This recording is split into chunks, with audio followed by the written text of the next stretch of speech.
ಇದು ಅಖಾಡ big fight ವಿಶೇಷ. ನಾನು ರಮಾಕಾಂತ್. ಕಾಶ್ಮೀರ ಕಣಿವೆಯಲ್ಲಿ ಹಿಂದೂಗಳ ನರಮೇಧ ಆಗಿ ಹೋಗಿದೆ. ಪಹಲ್ಗಾಮ್ನಲ್ಲಿ ಪ್ರವಾಸಿಗರ ಮೇಲೆ ಉಗ್ರರ ಅಟ್ಟಹಾಸ. 28 ಜನ ಉಸಿರು ಚೆಲ್ಲಿದ್ದಾರೆ. ಸತ್ತವರೆಲ್ಲರೂ ಗಂಡಸರೇ. ಮನೆಯ ಮಕ್ಕಳ ಮುಂದೆ, ಅವರ ಹೆಂಡತಿಯರ ಮುಂದೆ ಉಗ್ರರು ಭೀಕರವಾಗಿ ಪಾಯಿಂಟ್ ಬ್ಲ್ಯಾಂಕ್ ರೇಂಜಿನಲ್ಲಿ ಅವ್ರನ್ನ ಕೊಂದು ಹಾಕಿರೋದು.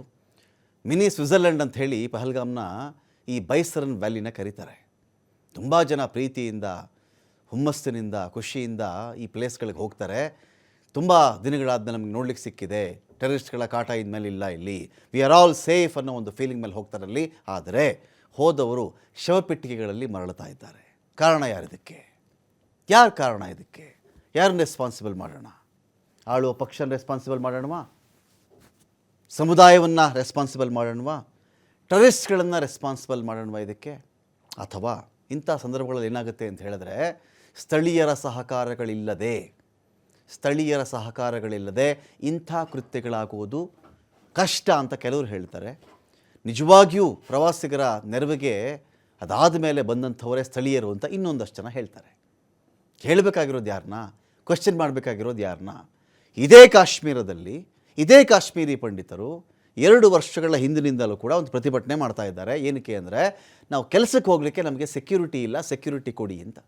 ಕಾಶ್ಮೀರಿ ಪಂಡಿತರು, ಅದರಲ್ಲಿ ಸರ್ಕಾರಿ ನೌಕರರು, ಕೆಲಸಕ್ಕೆ ಹೋಗೋಕ್ಕೆ ನಮಗೆ ಭದ್ರತೆ ಇಲ್ಲ ಅಂತ ಕೇಳ್ತಾ ಇದ್ದಾರೆ. ಆದರೆ ಭದ್ರತೆ ಕೊಡೋಕ್ಕಾಗಲ್ಲ ಅಂತ ಹೇಳಿದ್ದು ಅಲ್ಲದೆ, ಯಾರ್ಯಾರು ಕೆಲಸಕ್ಕೆ ಬರಲ್ವೋ ಅವರ ಸ್ಯಾಲ್ರಿಯನ್ನು ಹೋಲ್ಡ್ ಮಾಡಿ ಅಂತ ಅಲ್ಲಿ ರಾಜ್ಯಪಾಲರೇ ಹೇಳಿದರು. ಇದಾದ ಮೇಲೆ ಅವರು ಕೋರ್ಟ್ಗೆ ಹೋಗ್ತಾರೆ. ಕೋರ್ಟ್ಗೆ ಹೋದ್ಮೇಲೆ ಯಾರು ಈ ಥರ ಮಾಡಿರೋದು, ಅವರ ಸ್ಯಾಲ್ರಿಯನ್ನು ಹಿಡಿದಿಟ್ಕೊಳ್ಬೇಡಿ, ಮೊದಲು ಸ್ಯಾಲ್ರಿ ಕೊಡಿ ಅಂತ ಹೇಳ್ತಾರೆ.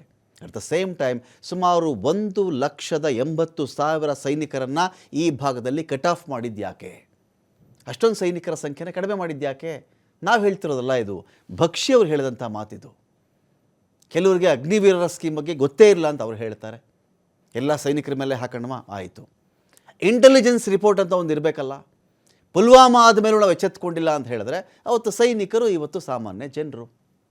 ಯಾರನ್ನು ಕೇಳಬೇಕು ನಾವು ಅಂತ ಪ್ರಶ್ನೆ ಇದೆ. ಎಲ್ಲ ವಿಚಾರಕ್ಕೆ ಸಂಬಂಧಪಟ್ಟಂತೆ ಡಿಬೇಟ್ ಸ್ಟಾರ್ಟ್ ಮಾಡ್ತಾ ಇದ್ದೀನಿ. ನಾಗರಾಜ್, ನಿವೃತ್ತ ಕರ್ನಲ್, ನಮ್ಮೊಂದಿಗೆ ಆಗಮಿಸಿದ್ದಾರೆ ಇಲ್ಲಿ ಈ ಒಂದು ಡಿಬೇಟಲ್ಲಿ. ಸ್ವಾಗತ ನಿಮಗೆ ನಾಗರಾಜ್ ಅವರು ಈ ಒಂದು ಡಿಬೇಟ್ಗೆ. ಇನ್ನು ನಟರಾಜ್ ಗೌಡ್ರಿದ್ದಾರೆ, KPCC ವಕ್ತಾರರು. ಸ್ವಾಗತ ನಟರಾಜ್ ಗೌಡ್ರೆ. ಶಿವಲಿಂಗಯ್ಯ ಅವರಿದ್ದಾರೆ, ನಿವೃತ್ತ ಸಾರ್ಜೆಂಟ್ IAF. ಸ್ವಾಗತ ಶಿವಲಿಂಗಯ್ಯನವರು ನಿಮಗೆ. ನಟರಾಜ್ ಗೌಡ್ರೆ, ಈಗೇನಾಗುತ್ತೆ, ಮುಂಬೈ ದಾಳಿಯಾದಾಗ ನಿಮ್ಮನ್ನು ದೇಶ ಕೇಳ್ತು, ಕಾಂಗ್ರೆಸ್ ಪಾರ್ಟಿನ ಕೇಳ್ತು. UPA 1, UPA 2, UPA 3 ಏನಾದರೂ ಬರೋಕ್ಕಿದ್ರೆ ಅವಾಗಲೂ ಕೇಳ್ತಾ ಇದ್ರು. NDA 1, NDA 2ನಲ್ಲೂ ಅದ್ರ ಬಗ್ಗೆ ಚರ್ಚೆ ಇದೆ. ಮೊನ್ನೆ ತಹಾವೂರ್ ರಾಣನ್ ಕರ್ಕೊಂಡು ಬಂದರು. ನೀವು ರೆಸ್ಪಾನ್ಸಿಬಲ್ ಅವತ್ತಿಗೆ ಅಂತ. ಮುಂಬೈ ದಾಳಿಯಲ್ಲಿ ಇವರು ಉಗ್ರನ್ನ ಹಿಂಗೆ ಒಳಗಡೆ ಬಿಟ್ಕೊಂಡ್ರು. ನೀವೇನು ಮಾಡ್ತಾಯಿದ್ರಿ? ಅವತ್ತಿನ ನಿಮ್ಮ ರಕ್ಷಣಾ ಸಚಿವ 2-3 ಕಾಸ್ಟ್ಯೂಮ್ ಚೇಂಜ್ ಮಾಡಿಕೊಂಡು ಬೆಳಗ್ಗೆ ಒಂದು, ಮಧ್ಯಾಹ್ನ ಒಂದು, ಸಾಯಂಕಾಲ ಒಂದು ಬಟ್ಟೆ ಹಾಕ್ಕೊಂಡು ಬಂದು ಪ್ರೆಸ್ ಮೀಟ್ ಮಾಡ್ತಾಯಿದ್ರು ಅಂತ ಕೇಳಿದ್ರು. ಯಾರನ್ನು ಕೇಳೋಣ ಇವತ್ತಿಗೆ? ನೋಡಿ, ಈ ಭಯೋತ್ಪಾದನೆ ಅನ್ನೋದು ಈ ಸರ್ಕಾರಗಳು ಯಾವುದಿರಲಿ ಇಲ್ಲದೇ ಇರಲಿ ಅದನ್ನು ಮೀರಿ ನಡೆಯುವಂಥದ್ದು ವಿಷಯಗಳು. ಅದನ್ನು ರಾಜಕೀಯ ಪಕ್ಷಗಳು ಕೂಡ ಅರ್ಥ ಮಾಡ್ಕೊಳ್ಳೋದು ಭಾಳ ಅಗತ್ಯ ಇದೆ. ತಾವು ವಿರೋಧ ಪಕ್ಷದಲ್ಲಿದ್ದಾಗ ಸರ್ಕಾರದ ಹೊಣೆ ಅಂತ ಹೇಳೋದು, ಸರ್ಕಾರದಲ್ಲಿದ್ದಾಗ ಇದು ನಮ್ಮ ಹೊಣೆ ಅಲ್ಲ ಅಂತ ಹೇಳೋದು ಪಲಾಯನವಾದ ಆಗುತ್ತೆ. ಈಗಿನ ಆಡಳಿತ ಮಾಡ್ತಾ ಇರ್ತಕ್ಕಂಥ ಕೇಂದ್ರ ಸರ್ಕಾರ ಪುಲ್ವಾಮಾ ಘಟನೆ ಆದಾಗಲೂ ಕೂಡ ಇದೇ ರೀತಿ 1950ಗೆ 47ಗೆ ಹೋಗೋದು ಅಗತ್ಯ ಇಲ್ಲ. ಇವತ್ತಿನ ಜನರ ರಕ್ಷಣೆ ನಮ್ಮ ಸರ್ಕಾರದ ಹೊಣೆ. ಪುಲ್ವಾಮಾ ಘಟನೆ ಆದಾಗ ಕೂಡ ಅದನ್ನು ರಾಜಕೀಯಕ್ಕಾಗಿ ಉಪಯೋಗಿಸ್ಕೊಂಡ್ರು, ಚುನಾವಣೆ ಪ್ರಚಾರಕ್ಕೆ ಉಪಯೋಗಿಸ್ಕೊಂಡ್ರು, ಅದನ್ನು ಬ್ಯಾನರ್ಗಳು ಹಾಕಿದ್ರು, ಎಲೆಕ್ಷನ್ ಚುನಾವಣಾ ಆಯೋಗದಿಂದ ಚೀಮಾರಿ ಹಾಕಿಸ್ಕೊಂಡ್ರು. ಅದೆಲ್ಲನೂ ಮೀರಿ ಜನಗಳಿಗೆ ಒಂದು ರೀತಿಯ ಗೊಂದಲವನ್ನು ಸೃಷ್ಟಿ ಮಾಡಿ ಚುನಾವಣೆಗಳನ್ನು ಮಾಡಿದ್ರು. ಅದಾದ ಮೇಲೆ 370 ನಾವು ರದ್ದು ಮಾಡಿದ್ದೇವೆ. ಟೆರರಿಸ್ಟ್ ದಾಳಿಗಳಾದಾಗ ಕಾಂಗ್ರೆಸ್ಸು ಮುಸ್ಲಿಂ ಸಮುದಾಯವನ್ನು ಅಪೀಸ್ ಮಾಡುತ್ತದು, ಮೃದು ಧೋರಣೆ ಇದೆ ಮುಸ್ಲಿಂ ವಿಚಾರದಲ್ಲಿ. ಇದಕ್ಕೇನು ಹೇಳ್ತಾರೆ ಇವಾಗ? ಹಿಂದೂಗಳ ನರಮೇಧ ಆಗಿದೆ ಅಂತ ಕ್ವಶನ್ ಕೇಳ್ತಾರೆ. ಈಗ ಇದು ಹಿಂದೂ ಮುಸ್ಲಿಂ ಚರ್ಚೆ ವಿಷಯನ ಇದು ಅಲ್ಲ. ಓಕೆ, ಭಯೋತ್ಪಾದನೆ ಅನ್ನೋದು ಇಲ್ಲಿ ಹಿಂದೂ ಮೇಲೆ ಭಯೋತ್ಪಾದನೆ, ಮುಸ್ಲಿಂ ಮೇಲೆ ಭಯೋತ್ಪಾದನೆ ಅಥವಾ ಯಾರು ಮಾಡ್ತಾ ಇದ್ದಾರೆ ಅನ್ನೋದು ಮುಖ್ಯ ಆಗೋದಿಲ್ಲ. ಇಲ್ಲಿ ಬರ್ತಾ ಇರೋದು ಕಾಶ್ಮೀರಿ ವಿಷಯ. ಅಲ್ಲಿನ ಪಾಕಿಸ್ತಾನ ದೇಶ ಮುಸ್ಲಿಮರೆಲ್ಲರೂ ಭಯೋತ್ಪಾದಕರು ಅಂತ ಹೇಳ್ತಾ ಇಲ್ಲ ಇಲ್ಲಿ. ಇಲ್ಲ, ನಾನು ಅದಕ್ಕೆ ಆ ರೀತಿ ಪದಗಳನ್ನು ಉಪಯೋಗಿಸಿ ಮಾತಾಡೋದೇ ತಪ್ಪು. ಆ ರೀತಿ ಪದಗಳನ್ನು ಉಪಯೋಗಿಸಿ ಮಾತಾಡೋದು ಯಾರಿಗೆ ಕಾನೂನಿನ ಜ್ಞಾನ ಇರಲ್ಲ, ಸಾಮಾನ್ಯ ಜ್ಞಾನ ಇರಲ್ಲ, ಈ ದೇಶದ ಏಕತೆ, ಸಮಗ್ರತೆ, ಸಾರ್ವಭೌಮ ಬಗ್ಗೆ ಅನಂತಕುಮಾರ್ ಅವ್ರ ಸ್ಟೇಟ್ಮೆಂಟ್ ನಾನು ಹೇಳಿದ, ಅನಂತಕುಮಾರ್ ಹೆಗಡೆ ಅವ್ರ statement ನಾನು ಹೇಳ್ತಾ ಇರೋದು. ಅದಕ್ಕೆ ನಾನು ಹೇಳ್ತಿಲ್ಲ, ಆ ಥರ ನಾಯಕರು ಕೆಲವರು ಯಾವಾಗ ತಮ್ಮ ಸಂವಿಧಾನಬದ್ಧ ಜವಾಬ್ದಾರಿಗಳನ್ನ ಮರೆತು ಮಾತಾಡ್ತಾರಲ್ಲ, ಅಂಥವರು ಈ ವಾಟ್ಸಪ್ ಯೂನಿವರ್ಸಿಟಿಯಿಂದ ಅಥವಾ ಅವರು ಯಾವ ಶಾಖೆಗಳಿಂದ ಕಲ್ತಿರ್ತಾರೋ ನನಗೆ ಗೊತ್ತಿಲ್ಲ. ಈ ದೇಶದ ಪ್ರತಿಯೊಬ್ಬ ಪ್ರಜೆ ಕೂಡ ಜವಾಬ್ದಾರಿಯುತವಾಗಿ ನಡ್ಕೋಬೇಕಾಗ್ತದೆ. ಓಕೆ, ಈ ವಿಷಯದಲ್ಲಿ ಇದು ಹಿಂದೂ ಮುಸ್ಲಿಂ ವಿಷಯ ಅಲ್ಲ ಇದು. ಓಕೆ, ಈಗ ಅಲ್ಲಿ ಸತ್ತಿರ್ತಕ್ಕಂತಹ ಬಹಳ ಜನ ಯಾರು ಅಮಾಯಕ ಜನ ಇದ್ದಾರೆ, ಪ್ರಜೆಗಳಿದ್ದಾರಲ್ಲ ಕಾಶ್ಮೀರಲ್ಲಿ, ಅದರೊಳಗೆ ಹಿಂದೂಗಳು ಇದ್ದಾರೆ, ಮುಸಲ್ಮಾನರು ಇದ್ದಾರೆ. ಅತಿ ಹೆಚ್ಚಾಗಿ ಈ ಸಂಖ್ಯೆಗಳು ಲೆಕ್ಕ ಹಾಕೋದು, ಸಂಖ್ಯೆ ಹೆಚ್ಚಾಕೊಂಡ್ರೆ ಮುಸಲ್ಮಾನರು ಕೂಡ ಅಲ್ಲಿನ ಪ್ರಜೆಗಳು ಸತ್ತಿದ್ದಾರೆ. ಈಗ ಸಾಯಿಸ್ತೋನು ಉಗ್ರ ಅಷ್ಟೇ, ಉಗ್ರಗಾಮಿ ಆತ ಅಷ್ಟೇ, ಭಯೋತ್ಪಾದಕ ಅಷ್ಟೇ. ಆತ ಪಾಕಿಸ್ತಾನ ಬೆಂಬಲಿತ ಭಯೋತ್ಪಾದಕ. ಇವಾಗೆಲ್ಲ ಬಂದಿರ್ತದ ಮಾಹಿತಿ ಎಲ್ಲ ಗೊತ್ತಿದೆ. ಅದನ್ನು ನೀವು ಮೆಟ್ಟಿ ನಿಲ್ತೀರಾ? ಸರ್ಕಾರವಾಗಿ ನೀವು ಏನು ಜವಾಬ್ದಾರಿಯನ್ನು, ಹೊಣೆಗಾರಿಕೆ ನಾವು ಹೊರ್ತೀರಾ? ನೀವು ಯಾವ ರೀತಿ ತಡಿತೀರಾ? ನೀವು ನೋಟ್ ರದ್ದು ಮಾಡೋದು ನೀವು ಹೇಳಿದ್ರಿ, ಏನು ಹೇಳಿದ್ರಿ? ನಾವು ರದ್ದು ಮಾಡೋದೇ ಭಯೋತ್ಪಾದಕ ದುಡ್ಡು ಸಿಗದಲ್ಲೇ ಇರಲಿ ಅಂತ ಎಲ್ಲ ನಿಂತೋಯ್ತದೆ ಅಂದ್ರಿ. 370 ತೆಗೆದಾಗ್ಲೂ ಕೂಡ ನೀವು ಇದೇ ಮಾತು ಹೇಳಿದ್ರಿ. ಕಾಶ್ಮೀರ ಸ್ವಾಯತ್ತತೆ ತೆಗೆದಾಗ್ಲೂ ಕೂಡ ನೀವು ಇದೇ ಮಾತು ಹೇಳಿದ್ರಿ. ರಾಜ್ಯ ತೆಗೆದುಬಿಟ್ಟು ಕೆನಡಾ ಪ್ರದೇಶ ಮಾಡಿದಾಗ ಕೂಡ ಇದೇ ಮಾತು ಹೇಳಿದ್ರಿ. ನಾವು ಎಲ್ಲ ಸಮಯದಲ್ಲೂ ಕೂಡ ಇದಾಗ್ತಿರ್ಲಿಲ್ವಾ? ಅದಕ್ಕೆ ಸಂಬಂಧ ಇಲ್ಲ. ನೀವು ಹೇಳ್ಕೊಂಡಿದ್ದೇನು ಅಂತ, ಆಳೋ ಸರ್ಕಾರ ಹೇಳ್ಕೊಂಡಿದ್ದೇನು, 370 ರದ್ದು ಮಾಡಿದ ಮೇಲೆ ಭಯೋತ್ಪಾದನೆ ನಿಂತೋಯ್ತು, ನಾನು ನಿಲ್ಲಿಸ್ಬಿಟ್ಟಿದ್ದೀನಿ ಅಂತ. ಆದರೂ ಕೂಡ ಕಳೆದ 3 ವರ್ಷಗಳಲ್ಲಿ 2 ಜನ 3 ಜನ ನಮ್ಮ ಸೈನಿಕರು ಸಾಯ್ತಾ ಇದ್ದಾರೆ, ಅಮಾಯಕ ಪ್ರಜೆಗಳು ಸಾಯ್ತಾ ಇದ್ದಾರೆ. ಇದಕ್ಕೆ ಹೊಣೆಯನ್ನು ಯಾರು ಹೊರ್ಕೋಬೇಕು? ವಿದೇಶಾಂಗ ನಿಮ್ಮ ನೀತಿ ಏನು? ಓಕೆ, ನಿಮ್ಮ ರಕ್ಷಣೆಯ ಇಲಾಖೆ ಏನು ಮಾಡ್ತಾ ಇದೆ? ಪುಲ್ವಾಮಾ ಆದ ಮೇಲೆ ಅಲ್ಲಿನ ಗವರ್ನರ್, ಜಮ್ಮು ಕಾಶ್ಮೀರದ ಗವರ್ನರು, ಅವರು ಬಿಜೆಪಿ ಹಿರಿಯ ನಾಯಕರು ಕೂಡ ಹೌದು. ಅವರು ಯಾರ ಮೇಲೆ ಆರೋಪ ಮಾಡಿದ್ರು? ಕೇಂದ್ರ ಸರ್ಕಾರದ ಮೇಲೆ ಆರೋಪ ಮಾಡಿದ್ರು, ರಕ್ಷಣಾ ಸಚಿವರ ಮೇಲೆ, ಪ್ರೈಮ್ ಮಿನಿಸ್ಟರ್ ಮೇಲೆ ಆರೋಪ ಮಾಡಿದ್ರು. ಅವರು ಇವರು ಕೆಲಸ ಮಾಡಲಾರ್ದಲೆ ಇವ್ರು ಗೊತ್ತಿದ್ದು ಅವ್ರು 40 ಜನ ಸಾಯಲಿಕ್ಕೆ ಕಾರಣ ಇವರು ಅಂತ ನೇರ ಹೇಳಿದ್ರು. ಅವ್ರ ಮೇಲೆ ಕ್ರಮ ತಗೊಂಡ್ರ ನೀವು? ಇಲ್ಲ ನೀವು ತಪ್ಪಾಯಿತು ಅಂತ ದೇಶನ ಕ್ಷಮೆ ಕೇಳಿದ್ರ? ಇಲ್ಲ. ಸೊ ಇಲ್ಲಿ ಇವತ್ತಿನ ವಿಷಯ ಏನು ಗೊತ್ತಾ? ಇವತ್ತಿನ ಶೋಕದ ವಿಷಯ, ನಾವು ಸರ್ಕಾರದ ಪರವಾಗಿದ್ದೇವೆ. ಇಡೀ ದೇಶ ಒಂದಾಗಿ ನಿಂತು ಭಯೋತ್ಪಾದನೆಯನ್ನು ಹಿಮ್ಮೆಟ್ಟಿಸಬೇಕು ಮತ್ತು ಸತ್ತವರಿಗೆ ಸಂತಾಪ ಸೂಚಿಸಬೇಕು. ಇದು ನಮ್ಮ ಹೊಣೆಗಾರಿಕೆ. ಆದರೆ ಪ್ರಶ್ನೆಗಳು ಕೂಡ ಉದ್ಭವ ಆಗ್ತವೆ. ಇವತ್ತು ನಾನು ಪ್ರಶ್ನೆ ಕೇಳ್ದಲೇ ಇರ್ಬೋದು, ಇವತ್ತು ರೈಟ್ ನಾವು ಪ್ರಧಾನಮಂತ್ರಿ ಯಾರೋ ಒಬ್ಬರು ನಿಂತ್ಕೊಂಡು ಇದಕ್ಕೆ ಹೊಣೆಗಾರಿಕೆ ಯಾರಪ್ಪ ಅಂತ ಕೇಳ್ದಲೇ ಇರ್ಬೋದು. ಆದರೆ ಈ ಶೋಕ ಮುಗಿದ ಮೇಲೆ, ವಾರ 10 ದಿನ ಆದ ಮೇಲೆ ನಿಮ್ಮ ಹೊಣೆಗಾರಿಕೆ ಏನಂದರೆ, ಎಲ್ಲ ಸಂಸದರನ್ನ ಕರೆದು, 554 ಸಂಸದರನ್ನ ಕರೆದು ಸರ್ವಪಕ್ಷಗಳ ಮೀಟಿಂಗ್ಗಳು ಮಾಡಿ ಏನಾಯಿತು ಏಕಾಯಿತು ಅಂತ ನೀವು ಉತ್ತರ ಕೊಡಬೇಕು. ಎಲ್ಲ ಪಕ್ಷಗಳು ಕೂಡ, ವಿರೋಧ ಪಕ್ಷವಾಗಿ ಕಾಂಗ್ರೆಸ್ ಪಕ್ಷ ಕೂಡ, ಎಲ್ಲ ರಾಜಕೀಯ ಪಕ್ಷಗಳು ಕೂಡ ಇದನ್ನು ಹೆಂಗೆ ನಾವು ಸರಿ ಮಾಡ್ಬೋದು ಅಂತ ಪ್ರಶ್ನೆಯನ್ನು ಕೂಡ. ಸರ್ಜಿಕಲ್ ಸ್ಟ್ರೈಕ್ ಮಾಡಿ ಸಾಯಿಸಿದ್ರೆ ಅವ್ರನ್ನ ನೋಡಿ, ಸರ್ಜಿಕಲ್ ಸ್ಟ್ರೈಕು ಒಂದು ರಾಜಕೀಯ ತೀರ್ಮಾನ ಅಲ್ಲ, ಅಥವಾ ಸರ್ಕಾರ ತೀರ್ಮಾನವೂ ಅಲ್ಲ. ಅದು ಸೇನೆಯ ತೀರ್ಮಾನ. ಎಲ್ಲೆಲ್ಲಿ ದಾಳಿಕೋರರು, ಉಗ್ರಗಾಮಿಗಳು ಒಳಗೆ ಬರ್ತಾರೆ ಅಂತ ಅನ್ಸುತ್ತೆ, ಅಥವಾ ಎಲ್ಲೆಲ್ಲಿ ಅವರದ್ದು ಕ್ಯಾಂಪ್ಗಳಿದ್ದಾವೆ ಅನ್ಸುತ್ತೆ, ಅವಾಗ ತೀರ್ಮಾನ ಮಾಡಿದ್ರೆ ಉಗ್ರಗಾಮಿಗಳು ಬಂದು ಜನ ಸಾಯಿಸಿದ್ರೆ ಸರ್ಕಾರ ಅನ್ನೋದು, ಆ ನಂತರದಲ್ಲಿ ಇಲ್ಲಿಂದ ಹೋಗಿ ಸರ್ಜಿಕಲ್ ಸ್ಟ್ರೈಕ್ ಮಾಡಿಬಿಟ್ರೆ ಅವಾಗ ಅದು ಸೈನಿಕರದು ಅನ್ನೋದಾ? ಇಲ್ಲ ನೋಡಿ, ಇದೇನಾಗಿದೆ ಗೊತ್ತಾ, ಸರ್ಜಿಕಲ್ ಸ್ಟ್ರೈಕ್ ಅನ್ನೋದು ಪದ ಯಾವಾಗ ಬಂತು? ಪುಲ್ವಾಮಾ ಘಟನೆ ಆದ ಮೇಲೆ ಇವ್ರು ಜಾಸ್ತಿ ಉಪಯೋಗಿಸ್ತಾ ಇದ್ದಾರೆ. ಅದಕ್ಕಿಂತ ಮುಂಚೆನೂ ಕೂಡ ಪ್ರತಿ ಬಾರಿ ಕೂಡ ಸೈನಿಕರಿಗೆ ಗೊತ್ತಿರ್ತದೆ, ಕರ್ನಲ್ ಅವ್ರಿಗೆ ಗೊತ್ತಿರ್ತದೆ, ಅಥವಾ ವಿಂಗ್ ಕಮಾಂಡರ್ ಗೊತ್ತಿರ್ತದೆ, ಆರ್ಮಿಯಲ್ಲಿ ಇದ್ದವ್ರು ಗೊತ್ತಿರ್ತದೆ. ಏನಂದರೆ ಯಾವ್ಯಾವ ಸಮಯದಲ್ಲಿ ದಾಳಿಕೋರರು, ಭಯೋತ್ಪಾದಕರು ಗಡಿ ಭಾಗದಲ್ಲಿ ಇದ್ದಾರೆ, ಪಕ್ಕದ ರಾಷ್ಟ್ರದಲ್ಲಿ ಆದರೂ ಕೂಡ ಗಡಿ ಭಾಗದಲ್ಲಿ ಇದ್ದಾರೆ, ಅಲ್ಲಿ ಕ್ಯಾಂಪ್ ಹಾಕೊಂಡು ತರಬೇತಿ ಪಡ್ಕೊತಾ ಇದ್ದಾರೆ, ಅಥವಾ ನುಗ್ಗಕ್ಕೆ ಸಂಚು ಮಾಡ್ತಿದೆ ಅಂದಾಗ ಇವರು ದಾಳಿ ಮಾಡ್ತಾರೆ ಅಥವಾ ಪ್ರತಿದಾಳಿ ಮಾಡ್ತಾರೆ. ಇದು ಸರ್ಜಿಕಲ್ ಸ್ಟ್ರೈಕ್ ಅನ್ನೋದು ಬಹಿರಂಗ ಮಾಡುವಂಥ ವಿಷಯ ಅಲ್ಲ, ಚರ್ಚಾ ವಿಷಯ ಅಲ್ಲ. ಸೈನಿಕರು ಅಲ್ಲಿ ಗಡಿಕಾಯ ಸೈನಿಕರು ಆಗಾಗ ಅದನ್ನ ಮಾಡ್ತಾನೆ ಇರ್ತಾರೆ. ಇಲ್ಲ ಅಂದ್ರೆ ಗಡಿ ಒಳಗೆ ನುಗ್ಬಿಡ್ತಾರೆ, ಅವ್ರು ಭಯೋತ್ಪಾದಕರು ಬಿಡ್ತಾರ. ಸೊ ಅದನ್ನ ಚರ್ಚಾ ವಿಷಯ ಮಾಡಿದ್ದು ಈಗಿನ ಕೇಂದ್ರ ಸರ್ಕಾರ, ಅದನ್ನ ಚುನಾವಣೆಗೆ ಉಪಯೋಗಿಸಿದ್ದು ಕೇಂದ್ರ ಸರ್ಕಾರ. ಸರ್ಜಿಕಲ್ ಸ್ಟ್ರೈಕು ನಿರಂತರವಾಗಿ ನಡೆಯೋ ಪ್ರೋಸೆಸ್. ಇಲ್ಲಿ ಶಿವಲಿಂಗಯ್ಯ ಅವರಿಂದ ನಿಮ್ಮನ್ನು ಕೇಳಬೇಕಾಗಿತ್ತು. ಇಲ್ಲಿ ಈಗ ರಾಜಕೀಯವಾಗಿ ಒಂದು ಪಕ್ಷ ಇನ್ನೊಂದು ಪಕ್ಷದ ಮೇಲೆ ಏನು ಬೇಕಾದ್ರೂ ಹೇಳ್ತಾರೆ, ರೂಲಿಂಗಲ್ಲಿ ಇವರಿದ್ದಾಗ ಅವರಿದ್ದಾಗ ಅಂತ ಚರ್ಚೆಗಳು ನಡೆಯುತ್ತೆ. ಈ ಸೈನ್ಯದಲ್ಲಿ ಕೆಲಸ ಮಾಡಿದವರಾಗಿ ನಿಮಗೇನು ಅನಿಸುತ್ತೆ? ಈ ಒಂದು ಘಟನೆಗೆ ಸಂಬಂಧಪಟ್ಟಂತೆ ನಾವು ಇದನ್ನು ತಡೆಯಬಹುದಾಗಿತ್ತಾ? ಇವತ್ತಿಗೂ ತಡೆಯಬಹುದಾ? ಅಲ್ಲಿನ 1,80,000 ಸೈನಿಕರನ್ನು ಕಟ್ ಆಫ್ ಮಾಡಿದ್ರು ಅಂತ ಕೇಳ್ಪಟ್ವಿ. ಕೆಲವು ಸೈನಿಕರಿಗೆ ಹೆಚ್ಚಿನ ಭದ್ರತಾ ಜವಾಬ್ದಾರಿ ವಹಿಸಿದ್ದಾರೆ ಅಂತ ಕೇಳ್ಪಟ್ವಿ.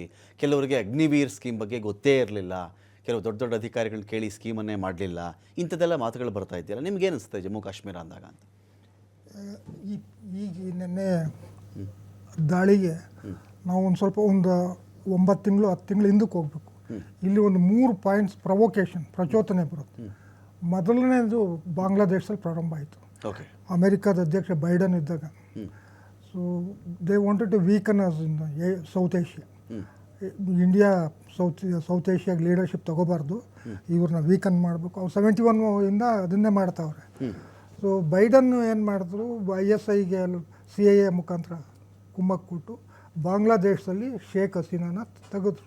ಶೇಖ್ ಹಸೀನಾ ಆಗಸ್ಟ್ 2024 ಇಲ್ಲೇ ಇದ್ದಾರೆ, ನಿಮಗೆ ಗೊತ್ತು. ಈಗ ನೋಡಿ ಈ ವಕ್ತ್ ಬಿಲ್ಗೆ ನಮ್ಮ ದೇಶದಲ್ಲಿ ಕೆಲವು ಕಡೆ ಎಲ್ಲ ಪ್ರತಿಭಟನೆ ಆಯಿತು, ಸುಮಾರಾಗಿ ಅಂಥ ದೊಡ್ಡದೇನು. ಕರ್ನಾಟಕದಲ್ಲೂ UP ಅಲ್ಲೆಲ್ಲ ಸ್ವಲ್ಪ ಆಯಿತು.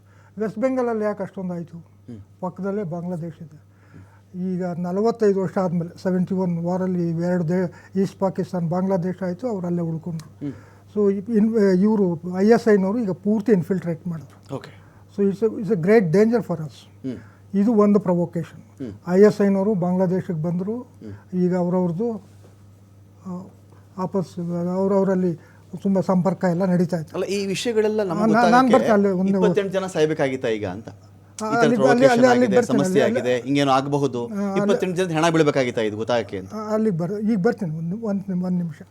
ಒಂದು ವಾರದ ಮುಂಚೆ ಪಾಕಿಸ್ತಾನದ ಆರ್ಮಿ ಚೀಫ್ ಆಸಿಮ್ ಮುನೀರ್ ಆತ ಏನು ಹೇಳ್ದ ಅಂದರೆ, ಇದು ಯಾರು ಜಿನ್ನಾ ಸ್ವಾತಂತ್ರ್ಯ ಪೂರ್ವದಲ್ಲಿ ಭಾಷಣ ಮಾಡ್ದಂಗೆ ಮಾಡ್ದ. ಮುಸ್ಲಿಂ ಲೀಡ್ರು ಎರಡು ದೇಶದ ಇರಬೇಕು, ಹಿಂದೂಗಳ ಜೊತೆ ನಾವು ಬದುಕಲ್ಲ, ರಕ್ತನಾಳ ಜೀವನಾಡಿ ನಮ್ಮ ಮಕ್ಕಳಿಗೆಲ್ಲ ಪಾಕಿಸ್ತಾನದ ಕಾಶ್ಮೀರ ಜನತೆಗೆ ಪಾಕಿಸ್ತಾನದ ಪಾಠ ಹೇಳಬೇಕು. ಜೋಗರ್ ಏನಂದರೆ ಈ ರಕ್ತದ ಎಲ್ಲಿ ನರಗಳೆಲ್ಲ ಸೇರುತ್ತೆ, ಪಾಕಿಸ್ತಾನದ ಏನು ಜೋಗರ್ ರಕ್ತನಾಳಗಳೆಲ್ಲ ಇಲ್ಲಿಗೆ ಕಾಶ್ಮೀರ ಕಾಂಟ್ಯಾಕ್ಟ್ ಆಗಿಬಿಟ್ಟಿದೆ ಅಂತ. ಹೌದೌದು, ಈಗೆಲ್ಲ ರಕ್ತನಾಳಗಳು. ಇದು ಅಪ್ರತ್ಯಕ್ಷವಾಗಿ ಏನು ತೋರಿಸುತ್ತೆ ಅಂದರೆ, ಎಲ್ಲೆಲ್ಲಿ ಭಯೋತ್ಪಾದಕರು ಎಲ್ಲೆಲ್ಲಿ ಉದ್ಗವರು ಅಥವಾ ಸ್ಲೀಪಿಂಗ್ ಸೆಲ್ಸ್ ಅವ್ರಿಗೆಲ್ಲ ಸಡನ್ನಾಗಿ ಒಂದು ಸ್ಫೂರ್ತಿ ಬಂತು. ಓಕೆ.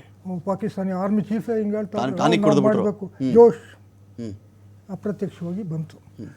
ಆಮೇಲೆ ನಾನು ನೀವು ಹೇಳಿದ ಪಾಯಿಂಟಿಗೆ ಬರ್ತೀನಿ. Yes, we have to accept some of the army units were move. ಈಗ ನೆನ್ನೆ ಏನು ಟ್ಯಾಕ್ಟಿಕಲಿ ಏನಾಯಿತು ಅಂದರೆ, ನಮ್ಮ ಆರ್ಮಿ ಪೆಟ್ರೋಲಿಂಗ್ RR ಬೇರೆ ಬೇರೆ ಅವರು ಒಂದು ಪೆಟ್ರೋಲಿಂಗ್ ಪಾರ್ಟಿ ಒಂದು 20 ನಿಮಿಷ ಆದಮೇಲೆ ಇನ್ನೊಂದು ಬರುತ್ತೆ. So there was gap. ಏನು ದಾಳಿಕೋರರು ಇದ್ದರು, they made a meticulous plan. Recce ಅಂದರೆ ಪೂರ್ವ ನಿಯೋಜಿತವಾಗಿ ಅಲ್ಲೆಲ್ಲ ಬಂದು ಒಂದು 4-5 ದಿವಸನೋ ಎಷ್ಟು ದಿವಸನೋ ಅವರೆಲ್ಲ ನೋಡಿಕೊಂಡು ಎಲ್ಲ ಪ್ಲ್ಯಾನ್ ಮಾಡೋರೆ. ಒಳಗಡೆಯಿಂದಲೂ ಸ್ವಲ್ಪ ಸಪೋರ್ಟ್ ಸಿಕ್ಕಿದೆ. ಸಪೋರ್ಟ್ ಇಲ್ಲದೆ ಮಾಡೋಕ್ಕಾಗಲ್ಲ, ನಿಮ್ಗೆ ಅರ್ಥವಾಗುತ್ತೆ. ಓಕೆ. ಅದಾದಮೇಲೆ ಆ ಏರಿಯಾದಲ್ಲಿ, ಪಹಲ್ಗಾಮ್ ಏರಿಯಾದಲ್ಲಿ, ಕರ್ನಲ್ ಅವ್ರಿಗೆ ಗೊತ್ತು, ಅಲ್ಲೊಂದು ರೇಂಜ್ ಇದೆ, ಫೈರಿಂಗ್ ರೇಂಜ್. ಅಲ್ಲಿ ಫೈರಿಂಗ್ ನಡೀತಾ ಇದೆ, ನಾವು ಟ್ರೈನಿಂಗ್. ಸೊ ಇವರು ಟೂರಿಸ್ಟ್ ಮೇಲೆ ಯಾವಾಗ ಇವರು ಫೈರಿಂಗ್ ಸ್ಟಾರ್ಟ್ ಮಾಡಿದ್ರು, ಅಲ್ಲಿ ಸೆಕ್ಯೂರಿಟಿ ಫೋರ್ಸಸ್ಗೆ ಅವ್ರಿಗೆ ನಮ್ಮ ಫೈರಿಂಗ್ ನಡೀತಾ ಇದೆ ಅಂತ ತಿಳ್ಕೊಂಡು, otherwise they would avoided lot of killings. So ಅವ್ರಿಗೆ ಟೈಮ್ ಸಿಕ್ತು, ಅಬೌಟ್ 20 ಅದು ವೆರಿ ವೈಟಲ್ ಟೈಮ್ ಇದು. So technically we are to analyse. ರಾಜಕೀಯನ ಸ್ವಲ್ಪ ದೂರ ಇಟ್ಟು ನಾನು ಮಾತಾಡ್ತೀನಿ. ಸೊ ಇದು ಟೆಕ್ನಿಕಲಿ ವಾಟ್ ಹಸ್ ಹ್ಯಾಪನ್. ಇನ್ನು ಅದು ಕಾಶ್ಮೀರ್ ಬಂದು ಮೌಂಟನಸ್ ಟೆರೈನ್, ಟೋಪೋಗ್ರಫಿ, ನೀವು ಸಂಪೂರ್ಣವಾಗಿ ಅಲ್ಲಿ ಟೆರರಿಸ್ಟ್ಗಳನ್ನ ತೆಗಿಯೋಕ್ಕಾಗಲ್ಲ. ಈಗ ಮ್ಯಾನ್ಮಾರ್ ತಗೊಳ್ಳಿ, ಯಾವುದೇ ದೇಶ ತಗೊಳ್ಳಿ. ಈಗ ವಿಯೆಟ್ನಾಂನಲ್ಲಿ ಅಮೆರಿಕಾದವ್ರು ಎಷ್ಟು ವರ್ಷ ಫೈಟ್ ಮಾಡಿದ್ರು, because of that rugged topography, rug terrain. ಅವ್ರು ಉದುಗಿರ್ತಾರೆ. ಓಕೆ. ಅದು ಟೆಕ್ನಿಕಲ್. ಫೈನ್. ನಾಗರಾಜ್ ಅವರೇ, ನನ್ನ ಪಾಯಿಂಟ್ ಇಲ್ಲಿ, ಈಗ ಅಲ್ಲಿ ಹುದುಗಿರ್ತಾರೆ, ನಾವು ಅದನ್ನು ಝೀರೋಗಂತೂ ತಂದು ಇಳಿಸೋಕ್ಕಾಗಲ್ಲ. ಟೆರರಿಸ್ಟ್ಗಳ ನಂಬರನ್ನು ಆ ಭಾಗದಲ್ಲಿ ಝೀರೋಗಂತೂ ಮಾಡೋಕ್ಕಾಗಲ್ಲ. ಅನೇಕ ಹೈಡಿಂಗ್ ಪ್ಲೇಸಸ್ ಅವ್ರಿಗೆ ಇವೆ. ಸೊ ಹೀಗಾದಾಗ ಅದನ್ನು ಅಕ್ಸೆಪ್ಟ್ ಮಾಡ್ಕೊಳ್ತಾ ಇರಬೇಕು, ಮುಂದಕ್ಕೆ ಹೋಗ್ತಾ ಇರಬೇಕು. ನಾವು ಅಕ್ಸೆಪ್ಟು ಸತ್ತೋದ್ರು 28 ಜನ, ನೆಕ್ಸ್ಟು ಕಠಿಣ ಕ್ರಮ ತೆಗೆದುಕೊಳ್ತೀವಿ. ಯಾಕಂದರೆ ಯಾವುದೇ ರಾಜಕಾರಣಿ ಬಂದರೂ ಕೂಡ ರಾಜಕಾರಣಿ ಭದ್ರತೆಯಲ್ಲಿ ಅಲ್ಲಿಗೆ ಬಂದು ಇಳಿಯೋದು.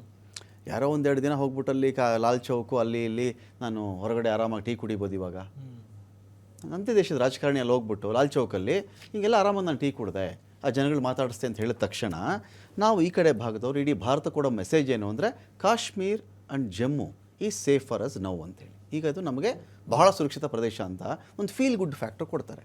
ಇದಾದ್ಮೇಲೆ ಟಾರ್ಗೆಟ್ ಕಿಲ್ಲಿಂಗ್ಸ್ ಆಗ್ತಾನೇ ಇದೆ. ಅಕ್ಸೆಪ್ಟ್ ಮಾಡ್ಕೊಂಡು ಮುಂದಕ್ಕೆ ಹೋಗ್ತಾನೆ ಇರಬೇಕಾ, ಅಥವಾ ಏನಾದರೂ ಮಾಡಬಹುದಾ ನಾವು ಅಂತ? ಇವಾಗ ನಾನು ಸುಮಾರು 9 ವರ್ಷ ನಾನು ಕಾಶ್ಮೀರಲ್ಲಿ ಸರ್ವಿಸ್ ಮಾಡಿದ್ದೀನಿ. ಅದರಲ್ಲಿ ಈ ರಾಷ್ಟ್ರೀಯ ರೈಫಲ್ಸ್ ಅಂತ ಒಂದು ಕೌಂಟರ್ ಇನ್ಸರ್ಜೆನ್ಸಿ ಯೂನಿಟ್ ಇದೆ, ಅದರಲ್ಲೇ ಇದ್ದೆ ನಾನು. ಈ ಘಟನೆ ನಡೆದ ಸೌತ್ ಕಾಶ್ಮೀರಲ್ಲಿ ಆಯಿತು ನೆನ್ನೆ ಘಟನೆ. ಇದರಲ್ಲಿ ಏನಂದರೆ, ಸೌತ್ ಕಾಶ್ಮೀರ್ ಡೈನಾಮಿಕ್ಸ್ ಬೇರೆ ಥರ ಇರುತ್ತೆ. ಓಕೆ. ಅದರಲ್ಲಿ ಲೋಕಲ್ ಸಪೋರ್ಟು ತುಂಬ ಜಾಸ್ತಿ ಇರುತ್ತೆ ಒಂದು. ಹಾಗಾಗಿ ಹೇಳಿದ್ರೇನು, I feel there are 3 primary reasons. ಒಂದು, intelligence failure, major type intelligence failure. Second is ಈ deficiency of manpower because of Agniveer. ಅದು ನೀವು ಏನು ಹೇಳಿದ್ರೇನೋ you can't fulfil. I can go to the extent to say that ಸುಮಾರು 2/3 of Indian army is located in Kashmir valley to take care of the normalcy. So this is one issue. ಅದಾದಮೇಲೆ the third issue is Indian ಆರ್ಮಿನ ತೆಗೆದುಬಿಟ್ಟು ರಾಷ್ಟ್ರೀಯ rifles ಯೂನಿಟ್ಸ್ನ ಕಡಿಮೆ ಮಾಡಿಬಿಟ್ಟು CAPFನ ಅಲ್ಲಿ place ಮಾಡ್ತಾ ಇದ್ದಾರೆ. Okay. So ಆ ಗ್ಯಾಪ್ ಬಂದ್ಬಿಡ್ತು. It's a strategic gap. ಯಾಕಂದರೆ ರಾಷ್ಟ್ರೀಯ ರೈಫಲ್ಸು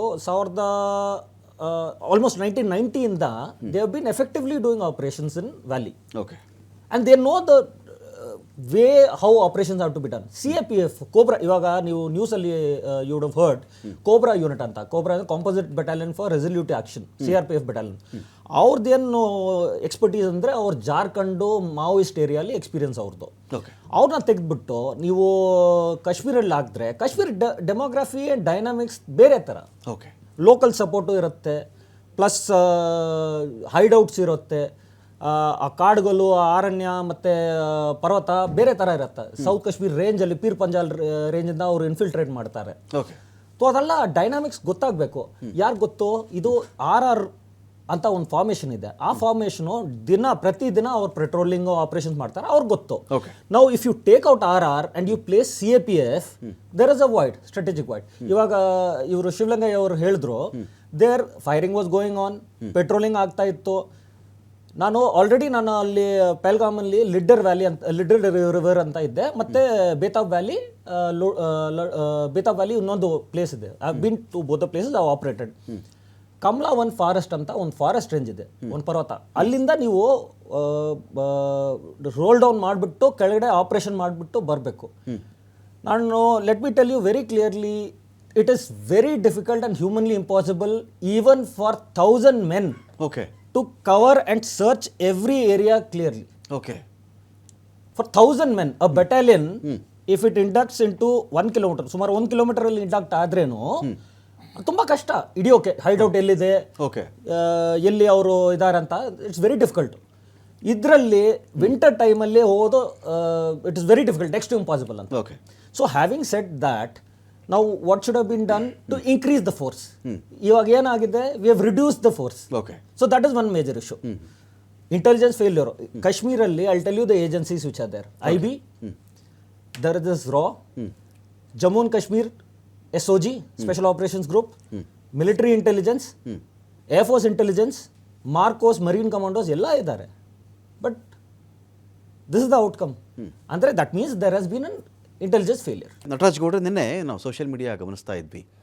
ಈ ಘಟನೆ 3:30-4 ಗಂಟೆಯ ಆಸುಪಾಸಲ್ಲಾಗಿದ್ದರೂ ಕೂಡ ಸೋಷಿಯಲ್ ಮೀಡಿಯಾದಲ್ಲಿ ತುಂಬ ತೀವ್ರವಾಗಿ ಒಂದು 6 ಗಂಟೆ ನಂತರ ಒಂದಷ್ಟು ಸರಣಿ ಶುರುವಾಯಿತು. ಇಲ್ಲಿ ಜಾತಿ ಅಂತ ಸಾಯ್ತಾ ಇದ್ದೀರಾ ನೀವು, ನೀನು ಒಕ್ಕಲಿಗನ, ನೀನು ಲಿಂಗಾಯತನ, ನೀನು SC ನಾ, ನೀನು ಕುರುಬಾನ, ಹಿಂಗೆಲ್ಲ ಒದ್ದಾಡಿ ಸಾಯ್ತಾ ಇದ್ದೀರಾ. ಅಲ್ಲಿ ನೋಡಿದ್ರೆ ಉಗ್ರರು ನಿನ್ನ ಧರ್ಮ ನೋಡಿ ಹೊಡೆದ, ಒಗ್ಗಟ್ಟಾಗು ಹಿಂದೂ, ಎದ್ದೇಳು ಹಿಂದೂ, ಜಾತಿಯಿಂದ ಸಾಯಬೇಡಿ ಅಂತೇಳಿ. ಯಾರು ಕೊಟ್ಟ ಮೆಸೇಜ್ ಇದು ಅಂತ?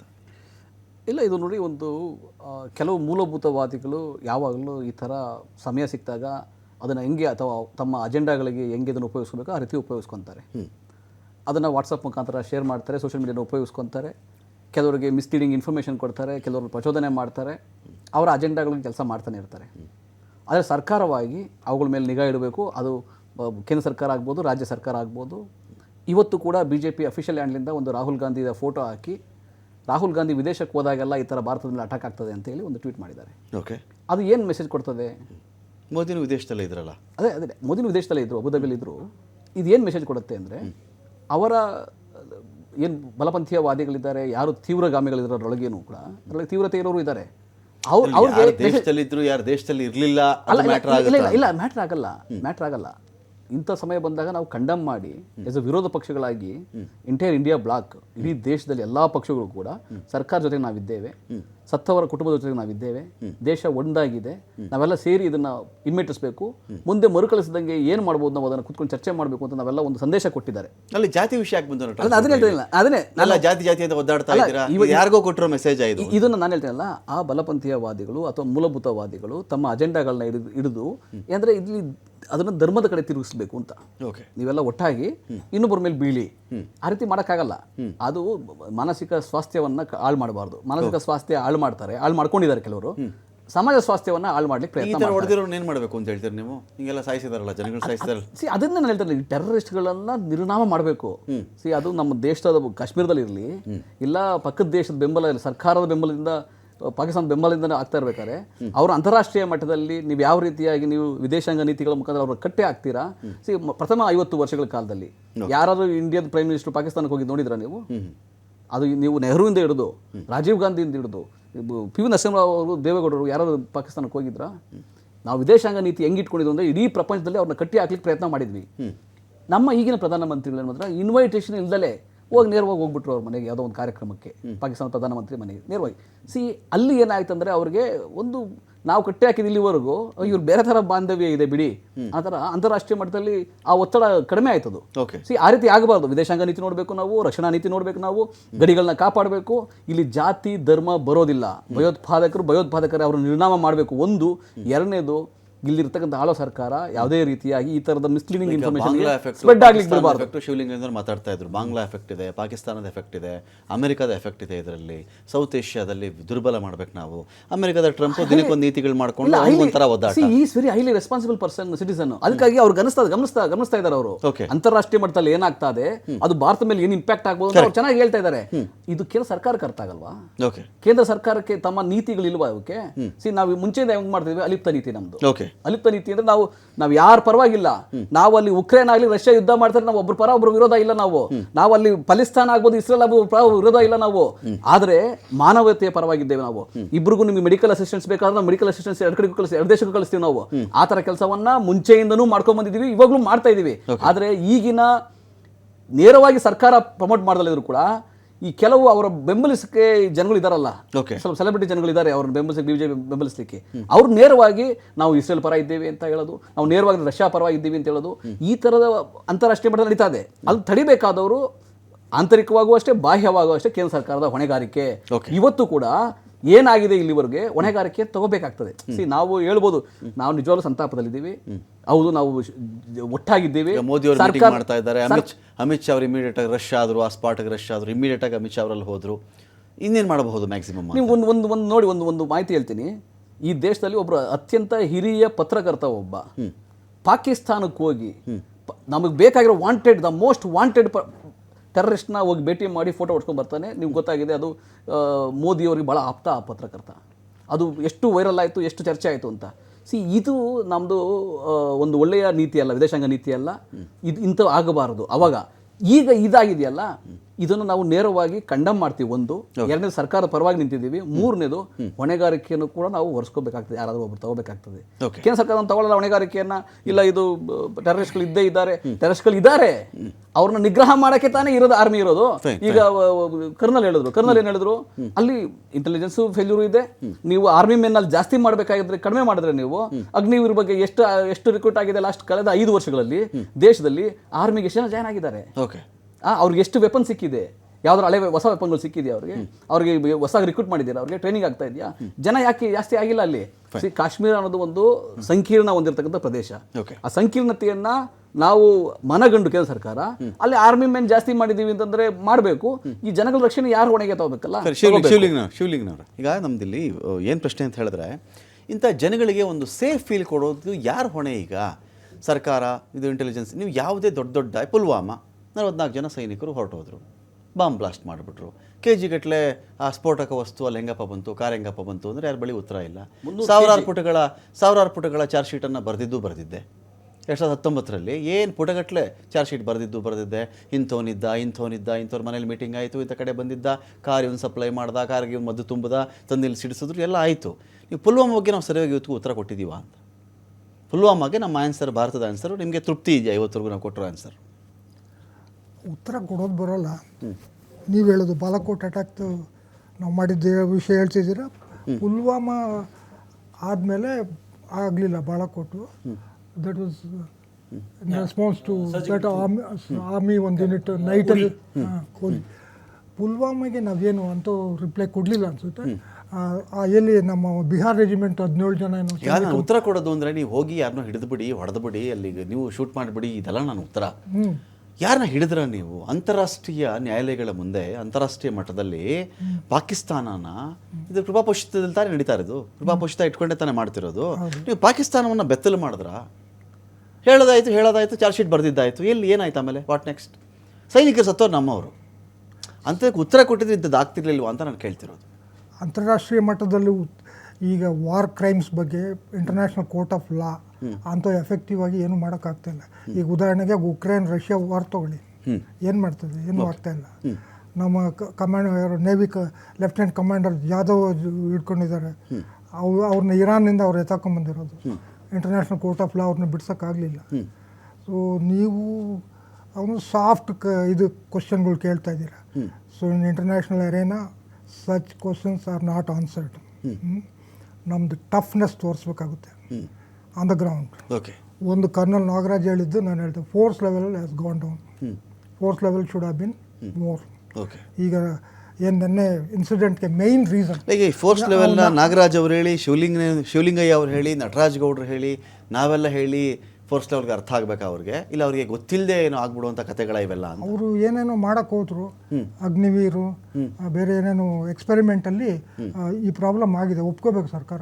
ಸೈನಿಕ ದೇಶಕ್ಕೆ ಸೈನ್ಯ ಹೊರೆ ಆಗ್ತಾ ಇದೆ, ದುಡ್ಡು ಹೊರೆ ಆಗ್ತಾ ಇದೆ, ಸಂಬಳ ಜಾಸ್ತಿ ಆಗ್ತಾ ಇದೆ, ಪೆನ್ಷನ್ ಜಾಸ್ತಿ ಆಗ್ತಾ ಇದೆ, ನಾವು ರೆಡ್ಯೂಸ್ ಮಾಡಬೇಕು, ಒನ್ ಟೈಮ್ ಸೆಟ್ಲ್ ಮಾಡಿಬಿಡ್ತೀವಿ, ಆಮೇಲೆ ಅವ್ನು 4 ವರ್ಷ ಕೆಲಸ ಮಾಡಿ ಹೋಗ್ಬಿಟ್ರೆ ಅವ್ನೆಲ್ಲಿ ಬೇಕಾದ್ರೂ ಕೆಲಸ ಮಾಡ್ಬೋದು, ಸೆಕ್ಯೂರಿಟಿ ಆಗ್ಬಿಡ್ಬೋದು ಅವ್ನು ಬೇಕಾದರೆ, ಯಾರು ತಡೆಯೋರಿಲ್ಲ, ಅವ್ನ ಕೈನಲ್ಲಿ ಜೇಬಲ್ಲಿ 12 ಲಕ್ಷ ರೂಪಾಯಿ ದುಡ್ಡು ನಾವು ತುಂಬಿ ಕಳಿಸ್ಬಿಡ್ತೀವಿ. ಬಂದಿದ್ದು ನಿಜಾನ ಸುಳ್ಳ ಈ ಮಾತು? ಅದೆಲ್ಲ ಬಂತು. 4 ವರ್ಷದಲ್ಲಿ ಯಾರೂ ಒಬ್ಬ ಪ್ರೊಫೆಷನಲ್ ಆಗೋಕ್ಕಾಗಲ್ಲ. ನನ್ನ ಟ್ರೈನಿಂಗ್ 4 ವರ್ಷ, ಒಂದು ಟ್ರೈನಿಂಗೇ 4 ವರ್ಷ ಆದರೆ ನಾನು ಬೇರೆ ಮಾಡೋದೇನು? ಕರೆಕ್ಟ್, ಫೀಲ್ಡ್ ಎಕ್ಸ್ಪೀರಿಯನ್ಸ್ ಯಾವಾಗ?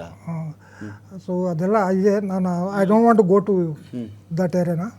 ಸೊ ನನಗೆ ಪರ್ಸನಲ್ಲಾಗಿ ನೆನ್ನೆ ಇದು ನಡೆದ್ಮೇಲೆ ನನ್ನ ಮನಸ್ಸಿಗೆ ತುಂಬ ಕಣ್ಣಲ್ಲಿ ನೀರು ಬಂತು. ಏನಕ್ಕೆ ಅಂದರೆ 1990 ನಮ್ಮ ಏರ್ಫೋರ್ಸ್ನವರು 4 ಜನ, squadron leader Ravi Khanna, corporal DB Singh, corporal Uday Shankar, leading aircraftsman Ajaz Ahmad, ಇವ್ರು 4 ಜನ ಶ್ರೀನಗರದಲ್ಲಿ ಅವ್ರು ಏರ್ಫೋರ್ಸ್ ಸ್ಟೇಷನ್ಗೆ ಹೋಗೋಕ್ಕೆ ಅವ್ರು ನಮ್ಮ ಒಂದು ವೆಹಿಕಲ್ ಅವ್ರನ್ನ ಪಿಕಪ್ ಮಾಡಬೇಕಾಗ್ತೇವೆ. ಬೆಳಗ್ಗೆ 7 ಗಂಟೆಲಿ ನಿಂತಿದ್ರು ಕಾಯ್ಕೊಂಡು. ನಮ್ಮ ವೆಹಿಕಲ್ ಬರೋದಕ್ಕೆ ಒಂದು 10 ನಿಮಿಷ ಮುಂಚೆ ಯಾಸಿನ್ ಮಲ್ಲಿಕ್, ಈಗೇನು ಜೈಲಲ್ಲಿದ್ದಾನೆ, ಅವನ ಪಟಾಲಂ ಬಂದು ಇವ್ರಿಗೆ, ಅದರಲ್ಲೂ ಸ್ಕ್ವಾಡ್ರನ್ ಲೀಡರ್ ಖನ್ನಾಗೆ 37 ಇವರು ನೀವು ಕೇಳಿದ್ರಲ್ಲ ಅದು ಗುಂಡು ಪಾಯಿಂಟ್ ಬ್ಲ್ಯಾಂಕ್ ಅಂತ, ಒಂದು ಮ್ಯಾಗ್ಝಿನಲ್ಲಿ ಅದು ನೀವು ಆಟೋಮೆಟಿಕ್ ಮೋಡ್ಗೆ ಹಾಕಿದ್ರೆ ಒಂದೇ ಸಾರಿ ಬರ್ಸ್ಟ್ ಕಿತ್ಕೊಂಡ್ಬಿಡುತ್ತೆ, 5-6 ಗುಂಡು ಬಂದ್ಬಿಡುತ್ತೆ. So 37 bullets were in his body, ಈ ವಾಸ್ ಕಿಲ್ಡ್. ಇದೇ ಯಾಸಿನ್ ಮಲ್ಲಿಕ್ನ ಇದಾಗಿದ್ದು 1990. 2006 2006 ಯಾರು ಮನಮೋಹನ್ ಸಿಂಗ್ ಪ್ರೈಮ್ ಮಿನಿಸ್ಟ್ರು ಅವ್ರ ಆಫೀಸಿಗೆ ಕರ್ಕೊಂಡು ಇವನಿಗೆ ಯಾಸಿನ್ ಮಲ್ಲಿಕಿಗೆ ಶೇಕ್ ಹ್ಯಾಂಡ್ ಮಾಡಿದ್ರು. ಅದು ಅವಾಗ ನಮ್ಮಂಥವ್ರಿಗೆ ಹೆಂಗೆ ಎಷ್ಟು ದುಃಖ ಆಗಿರಬೇಕು, ಎಷ್ಟು ಅಪಮಾನ ಆಗಿರಬೇಕು, ಇಡೀ 3 ಫೋರ್ಸಸ್ಗೂ ಎಷ್ಟು ಅಪಮಾನ. ಸೊ ನಮ್ಮ ಸರ್ಕಾರಗಳು ಇಂಥ ತಪ್ಪನ್ನು ಮಾಡಿದ್ರು ಇನ್ ದ ಪಾಸ್ಟ್. ಇಲ್ಲ ಸರ್, ಹೇಳಿದ್ರೆ ಇದು ಧರ್ಮದ ಘಟನೆ ಅಲ್ಲ. ಯಾಕಂದ್ರೆ ನಾನು ಇವಾಗ ನೋಡ್ರಿ ನಮ್ಮ ಸೇನೆದಲ್ಲಿ ಎಷ್ಟೋ ಜನ ಮೈನಾರಿಟಿ ಕಾಸ್ಟ್ ಅವ್ರು ಇದ್ದಾರೆ. ಓಕೆ, ಹಂಗಾಗಿದ್ರೆ ಧರ್ಮದ ಯುದ್ಧ ಇದ್ರೆ ಘಟನೆ ಇದ್ರೆ ಅವ್ರು ಬರತ್ತ ಸೇನೆಯಲ್ಲಿ ಬರಲ್ಲ. ಓಕೆ, ಆಯ್ತಾ? ಇವಾಗ ಬ್ರಿಗೇಡಿಯರ್ ಉಸ್ಮಾನ್ ಹೇಳ್ತೀನಿ, ಅವರು he is the saviour of Naushera, lion of Naushera ಅಂತ ಹೇಳ್ತಾರೆ. ಅವ್ರಿಗೆ ಪಾಕಿಸ್ತಾನವರು they gave him an offer, you please come to Pakistan army, will give you as chief of army staff position. ಅವ್ರು ಹೇಳಿದ್ರು no, I am an Indian, I will serve. ಅವ್ರದಿಂದ ನೌಶೆರಾ ಇವಾಗ India ಒಂದು ಭಾಗ, ನಮ್ಮ ಭಾಗ ಅದು. ಅದಾದ್ಮೇಲೆ ಔರಂಗಜೇಬ್, ಜಮ್ಮು ಅಂಡ್ ಕಾಶ್ಮೀರ ಅವನೇ ಔರಂಗಜೇಬ್ ಅಂತ, JAKLI, Jammu and Kashmir light infantry soldier ಅವನು ಶಾದಾತ್ ಕೊಡ್ತಾ. ಆಯ್ತಾ? ಮತ್ತೆ ಮಲ್ಲಿಕ್ ಅಂತ ಒಬ್ಬ ಅಗೇನ್ ಜವಾನ್, ಅವನು ಕೊಟ್ಟ. ಎಷ್ಟೋ ಜನ ಆಫೀಸರ್ಗಳು, ಎಷ್ಟೋ ಜನ ಆರ್ಮಿ, ನೇವಿ, ಏರ್ಫೋರ್ಸ್ ಆಫೀಸರ್ಗಳು. ಇದು ಧರ್ಮದ ಘಟನೆ ಅಲ್ಲ, ಇದರಲ್ಲಿ ಪೂರ್ಣ ತರ ಇದು Pakistan army based ISI funded operation ಇದು. ಅದರಲ್ಲಿ ಏನಂದ್ರೆ they want to make a divide in our country, religious divide. This is nothing to do with Kashmir. This is nothing, ಯಾಕಂದ್ರೆ I have served 9 years in Kashmir. Kashmiris are the best people. They welcome you. they will never want their own business to go down. Correct Correct. Correct, ಅದು ಅವ್ರಿಗೆ ಜೀವನೋಪಾಯನೂ ಹೌದು. Having said that, this is sponsored, ಇದು ಪೂರ್ಣತರ Kashmir sponsored militancy from the army side, where ನನ್ನ ಹತ್ರ ಏನ್ ಮಾಹಿತಿ ಇದೆ ಅಂದ್ರೆ there are 3 foreign terrorist and 1 local. So the local has been brainwashed. Okay. 3 foreign terrorists have come, and 3 foreign terrorists are SSG commandos, Special Services Group commandos. They are trained. ಯಾಕಂದ್ರೆ 10 ರಿಂದ 15 ನಿಮಿಷದ ಒಳಗಡೆ ಅವ್ರು ಬಂದ್ಬಿಟ್ಟು ಎಲ್ಲ ಮ್ಯಾಸಕರ್ ಮಾಡ್ಬಿಟ್ಟು ಹೋಗ್ಬಿಟ್ರು. It is not easy for a normal terrorist. Correct. Yasin Malik ಅಂತ ಉಗ್ರನೊಂದಿಗೆ ಮನಮೋಹನ್ ಸಿಂಗ್ ಅವರು ಶೇಕ್ ಹ್ಯಾಂಡ್ ಮಾಡಿದ್ರು. ಇಂಥ ಕಥೆಗಳಾಗ್ಬಿಟ್ಟಾಗ ಸೈನ್ಯದ ಜಂಘಾಬಲವೇ ಒಡಗಿ ಹೋಗ್ಬಿಡುತ್ತೆ. ಸೈನಿಕರನ್ನು, ನಮ್ಮ ಸೈನ್ಯದ ಒಬ್ಬ ವ್ಯಕ್ತಿಯನ್ನು ಕೊಂದಂಥ ವ್ಯಕ್ತಿ ಜೊತೆಲಿ ಇವ್ರು ಶೇಕ್ ಹ್ಯಾಂಡ್ ಮಾಡ್ತಾರೆ. ಇಂಥ ಧೋರಣೆಗಳು ಸೈನಿಕರಿಗೆ ಏನು ಮೆಸೇಜ್ ಕೊಡುತ್ತೆ ಅಂತ ಕೇಳಿದ್ರು. ನೋಡಿ, ಇದರೊಳಗೆ ಇದು ತುಂಬ ಪೊಲಿಟಿಕಲಿ ಟ್ರೆಂಡ್ ಆಗಿರೋ ವಿಷಯ. ಓಕೆ. ಯಾಸಿನ್ ಮಲ್ಲಿಕ್ ಅನ್ನೋನು ಉಗ್ರರೊಂದಿಗೆ ನಂಟು ಹೊಂದಿದ್ದ. ಓಕೆ. ಆತ ಪ್ರಚೋದನಕಾರಿ ಭಾಷಣಗಳನ್ನ ಮಾಡ್ತಿದ್ದ. 1999ರಿಂದ 2004 ಇದ್ದಂಥ ಸರ್ಕಾರ ಅವನೇನು ಅರೆಸ್ಟ್ ಮಾಡಿ ಜೈಲಿಗೆ ಹಾಕಿರಲಿಲ್ಲ. ಓಕೆ. ಅವನೇನು ಜೈಲಲ್ಲಿ ಇರಲಿಲ್ಲ, ಜೈಲಿಂದ ಈಚೆಗೆ ಬಂದಿರಲಿಲ್ಲ ಬಂದು ಅವ್ರನ್ನ ಶೇಕ್ ಹ್ಯಾಂಡ್ ಮಾಡೋಕ್ಕೆ. ಅಲ್ಲಿ ಒಂದು ರಿಫಾರ್ಮ್ ಆಗ್ತಾಯಿತ್ತು, ಪೊಲಿಟಿಕಲ್ ಚೇಂಜಸ್ ಆಗ್ತಾಯಿತ್ತು. ಆತ ಪೊಲಿಟಿಕಲ್ ಚೇಂಜಸ್ ಆಗ್ತಾ ಇರಬೇಕಾದ್ರೆ ಅವನು ಅವನ್ನ ಗುರುತರವಾಗಿ ಅವನಿಗೆ ಶಿಕ್ಷೆ ಆಗಿ ಅವ್ನು ಜೈಲಲ್ಲಿ ಇದ್ದಿದ್ರೆ ಅದು ಬೇರೆ ವಿಷಯ. ಟೆರರಿಸ್ಟ್ ಅಂತ ನೀವು ಬ್ಯಾನ್ ಮಾಡಿದರೆ ಬೇರೆ ವಿಷಯ. ಅವ್ನ ಲಿಂಕ್ ಇದೆ ಅನ್ನೋದು ಮಾಹಿತಿ ಎಲ್ಲರಿಗೂ ಗೊತ್ತಿದ್ದಂಥ ವಿಷಯನೇ. ಆತ ಬಂದು ಪ್ರೈಮ್ ಮಿನಿಸ್ಟರ್ನ ಮೀಟ್ ಮಾಡಿ ಹೋಗಿದ್ದು ನಿಜಾನೇ. ಯಾಕಂದರೆ ಅಲ್ಲಿ ಆಗದಂಗೆ ನಾನು ಪೀಸ್ಗೆ, ಅಲ್ಲಿ ಶಾಂತಿಗೆ, ಸುವ್ಯವಸ್ಥೆಗೆ ನಾನು ಪ್ರಯತ್ನ ಮಾಡ್ತಾ ಇದ್ದೀನಿ, ನಿಮ್ಮನ್ನು ಭೇಟಿ ಆಗ್ಬೇಕಂತ ಬಂದು ಹೋಗಿದ್ದು ನಿಜಾನೇ. ಆತ ಏನು ಜೈಲಿಂದ ಬಂದಿದ್ದು ಅವ್ನು ಪಾಕಿಸ್ತಾನಿನೂ ಅಲ್ಲ. ಅವನು ತೋಳ ಕುರಿ ವೇಷದಲ್ಲಿ ಬಂದಿದ್ರೆ ಏನು ಮಾಡ್ತೀರಾ? ಕಾಶ್ಮೀರಿ. ಅವ್ನು ಬಂದು ಅವನೇನು ಪ್ರೈಮ್ ಮಿನಿಸ್ಟರ್ನ ಏನು ಮಾಡ್ಲಿಕ್ಕೆ ಸಾಧ್ಯ ಆಗಲ್ಲ. Is A Kashmiri, is an Indian. ಅವನು ಪಾಕಿಸ್ತಾನಿ ಆಗಿಲ್ಲ. ಮನಮೋಹನ್ ಸಿಂಗ್ ಏನೋ ಮಾಡ್ಬಿಡ್ತಾನೆ ಅಂತಲ್ಲ, ಅದು ಮನಮೋಹನ್ ಸಿಂಗ್ ಅವ್ರು ಶೇಕ್ ಹ್ಯಾಂಡ್ ಮಾಡಿದಕ್ಕೆ ಕೊಟ್ಟಂತ ಮೆಸೇಜ್ ಏನು ಅಂತ. ಮೆಸೇಜ್ ಏನಂದ್ರೆ ಅಲ್ಲಿ ಶಾಂತಿಗಾಗಿ ನಾವು ಪ್ರಯತ್ನ ಮಾಡ್ತಾ ಇದೀವಿ ಎಲ್ಲ. ಇಂಡಿಯನ್ ನಾವು ಸೈನಿಕರು ಕೊಂದವನು ಏನು ಶಾಂತಿ ಮಾಡ್ತಾನೆ ಅಲ್ಲ. ನನಗೆ ನಿಮ್ಮ ಮಾಹಿತಿ ನನಗೆ ಯಾಕಂದ್ರೆ ಅವ್ನು ನೇರವಾಗಿ ಅದು ಇನ್ವಾಲ್ವ್ ಆಗಿ ಅವನಿಗೆ ಶಿಕ್ಷೆ ಆಗಿತ್ತು ಆ ಟೈಮಲ್ಲಿ ನನಗೆ ಅದು ಮಾಹಿತಿ ಇಲ್ಲ. ಯಾಕಂದ್ರೆ ಆಗಿದ್ರೆ ಆಗಿನ ವಾಜಪೇಯಿ ಸರ್ಕಾರ ಅವನ ಜೈಲಿಗೆ ಹಾಕಿಬಿಟ್ಟಿರೋರು. ವಾಜಪೇಯಿ ಸರ್ಕಾರ ಅವನೇನು ಬಿಟ್ಬಿಟ್ರೆ ಫ್ರೀ ಬಿಟ್ಬಿಡ್ತಿರ್ಲಿಲ್ಲ. ಆಯ್ತಾ? ಸೊ ಇದು ಮಾಹಿತಿ. ಓಕೆ. ಆದರೆ ಅದಕ್ಕೆ ಟೆರರಿಸ್ಟ್ಗೆ ಬೆಂಬಲ ಕೊಡ್ತಾರೆ ಅಂತಲ್ಲ. ಯಾಕಂದ್ರೆ ಈ ಎಕ್ಸ್ಟ್ರೀಮಿಸಮ್ ಇದೆಯಲ್ಲ, ಅದಕ್ಕೆ ಬಲಿಯಾದವರು ಮಹಾತ್ಮ ಗಾಂಧಿ. ಟೆರರಿಸಮ್ ಇದೆಯಲ್ಲ, ಅದಕ್ಕೆ ಬಲಿಯಾದವರು ಇಂದಿರಾ ಗಾಂಧಿ ಆಗ್ಬೋದು, ರಾಜೀವ್ ಗಾಂಧಿ ಆಗ್ಬೋದು. ಈ ಥರ ದೇಶಕ್ಕಾಗಿ ಪ್ರಾಣ ಕೊಟ್ಟು ತ್ಯಾಗ ಬಲಿದಾನದಿಂದ ಮಾಡಿರುವಂತಹ ದೇಶ ಇದು. ಅದನ್ನೇ ಐಡಿಯಾಲಜಿನ ಇಟ್ಕೊಂಡು ಡಾಕ್ಟರ್ ಮನಮೋಹನ್ ಸಿಂಗ್ ಅವರು ನಿಮ್ಗೆ ಗೊತ್ತಿರಬೇಕು, ಕಡಿಮೆ ಮಾತಾಡೋರು, ಮಿತಭಾಷಿ, ಆದರೆ ಸ್ಪಷ್ಟ ನುಡಿ, ನೇರ ನುಡಿ ಅವ್ರದ್ದು.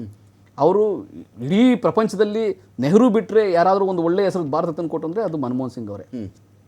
ಇದು ಮೆಸೇಜನ್ನು ಕೆಲವರು ತಪ್ಪು ಮಾಹಿತಿ ಕೊಡ್ತಾರೆ. ಏನು ಮೆಸೇಜ್ ಕೊಟ್ಟರು ಅಂತ.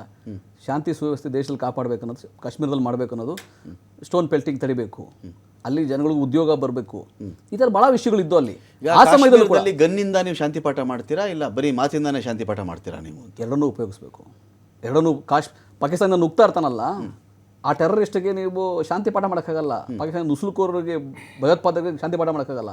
ಬಟ್ ಅಲ್ಲೇ ಹುಟ್ಟಿದಂಥವ್ರು ಯಾರು ಬ್ರೈನ್ ವಾಶ್ ಆಗಿದ್ದಾರೆ ಅವ್ರನ್ನ ಬೇರೆ ರೀತಿಯಾಗಿ ಮನವೊಲಿಕೆ ಮಾಡಿಕೊಟ್ಟು ಅವ್ರಿಗೆ ಜಾಬ್ ಕ್ರಿಯೇಷನ್ ಮಾಡ್ಕೊಡ್ಬೇಕಾದಂಥ ಹೊಣೆಗಾರಿಕೆ ಅಲ್ಲಿನ ಸರ್ಕಾರಗಳದ್ದು.